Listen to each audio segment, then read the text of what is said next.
कई लोग आज भी यही सोचते हैं कि अगर श्री कृष्ण, जो कि सर्वशक्तिमान थे, जो सृष्टि के रचयिता और पालनहार माने जाते हैं, अगर वे चाहे तो महाभारत जैसा विनाशकारी युद्ध कभी भी टाल सकते थे, लाखों लोगों की जान बचा सकते थे, भाई भाई के बीच खून की नदियां बहने से रोक सकते थे।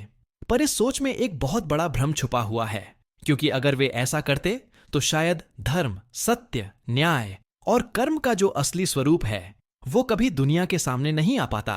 क्योंकि महाभारत केवल एक युद्ध नहीं था, बल्कि यह धर्म और अधर्म, सत्य और असत्य, न्याय और अन्याय की उस जंग का नाम था, जिसमें सिर्फ बाहरी हथियार ही नहीं बल्कि हर इंसान के भीतर चल रही लड़ाई भी लड़ी जा रही थी।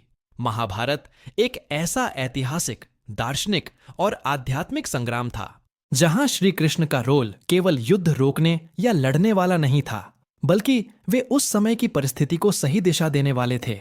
वे उस बड़े उद्देश्य के वाहक थे जो मनुष्यता के कल्याण के लिए जरूरी था। श्री कृष्ण ने हर संभव कोशिश की कि इस विनाश को टाला जाए। वे कई बार दुर्योधन के दरबार में अकेले गए, बिना किसी हथियार के, बिना किसी सेना के, बस अपने शब्दों और बुद्धि के बल पर शांति का प्रस्ताव लेकर। वे पांडवों के लिए मात्र 5 गांव मांगे, जो उनके लिए बिल्कुल मामूली मांग थी। पर दुर्योधन की अकड़ और अहंकार इतनी बढ़ चुका था कि उसने यह भी स्वीकार नहीं किया। और जब अधर्म ने अपनी आंखें बंद कर लीं और अहंकार ने अपने कान बंद कर लिए, तब श्री कृष्ण भी युद्ध को रोकने में असमर्थ थे। कितना अधिक अधर्म फैल जाता है कि किसी तरह का संवाद नामुमकिन हो जाता है, तब युद्ध को धर्म का एक साधन मान लेते हैं। यह युद्ध केवल 2 परिवारों के बीच नहीं था, यह सत्य और असत्य, धर्म और अधर्म के बीच संघर्ष था, जहां हार जीत के मायने केवल बाहरी नहीं बल्कि आंतरिक थे। श्री कृष्ण ने कभी किसी के लिए अपना कर्म नहीं किया, उन्होंने सबको कर्म करने की प्रेरणा दी। अर्जुन को गीता का उपदेश दिया, लेकिन तीर चलाना अर्जुन का काम था। उन्होंने स्वयं हथियार नहीं उठाए, क्योंकि धर्म का पालन प्रत्येक का व्यक्तिगत कर्तव्य था।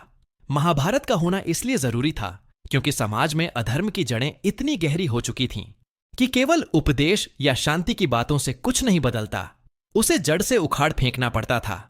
अगर श्री कृष्ण केवल अपने चमत्कारों से सब ठीक कर देते तो आने वाली पीढ़ियां कर्म और धर्म के महत्व को समझ नहीं पाती।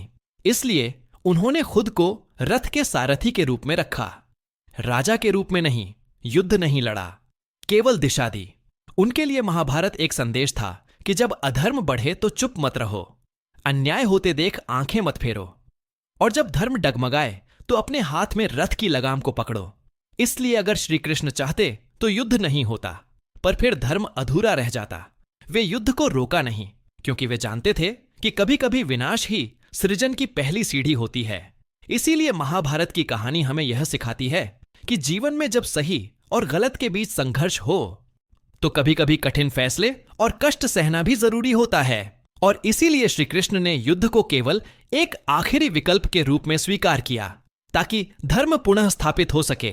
वे यह भी जानते थे कि यदि अधर्म को छोड़ दिया गया तो वह पूरे समाज को नष्ट कर देगा।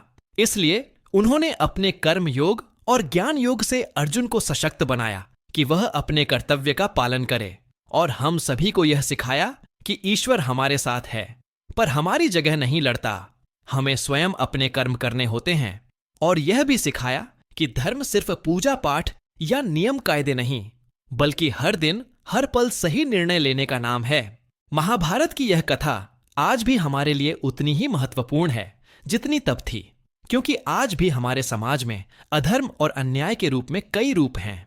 और हमें हमेशा याद रखना चाहिए कि जब भी अधर्म बढ़े तो चुप न रहना, क्योंकि चुप्पी से ही बुराई को पनाह मिलती है। और हम सभी को अपने भीतर के अर्जुन की तरह अपने धर्म के लिए लड़ना पड़ता है। श्री कृष्ण की यह सीख हमें आज भी रास्ता दिखाती है कि जीवन में संघर्ष से डरना नहीं चाहिए, बल्कि उसे समझदारी और साहस से लड़ना चाहिए। तभी हम अपने जीवन और समाज को बेहतर बना सकते हैं। इसीलिए महाभारत केवल एक युद्ध नहीं था, वह जीवन के हर संघर्ष का प्रतीक था। और श्री कृष्ण उस युद्ध के सारथी थे जिन्होंने हमें कर्म, धर्म और न्याय का असली मतलब सिखाया।